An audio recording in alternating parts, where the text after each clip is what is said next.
கேன்சரை எதிர்த்து போராடி வென்ற கௌதமி தான் நிஜ ஹீரோ. நான் வெறும் துணை நடிகன் தான் என்றார் நடிகர் கமல்ஹாசன். ஹைதராபாத்தில் நடந்த கேன்சர் நோய் குறித்த மாநாட்டை நடிகர் கமல்ஹாசன் தொடங்கி வைத்தார். நடிகை கௌதமியும் இந்த நிகழ்ச்சியில் பங்கு பெற்றார். விழாவில் கமல்ஹாசன் பேசுகையில், புற்றுநோய் ரொம்ப கொடுமையானதுதான்.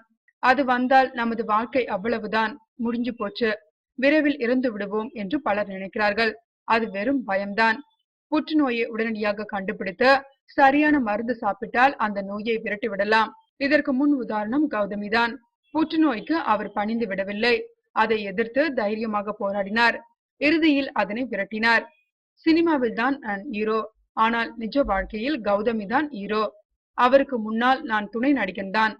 நம்பிக்கையுடன் செயல்பட்டால் புற்றுநோயை எளிதில் விரட்டி விடலாம் என்றார் நடிகர் கமல்ஹாசன்.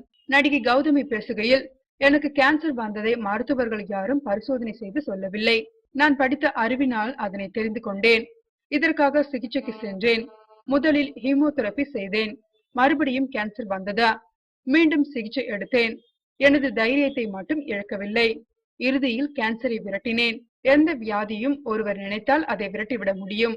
உடலில் உயிர் இருக்கும் வரை அதை எதிர்த்து போராட வேண்டும். தன்னம்பிக்கையை இழக்கக்கூடாது என்றார் கௌதமி.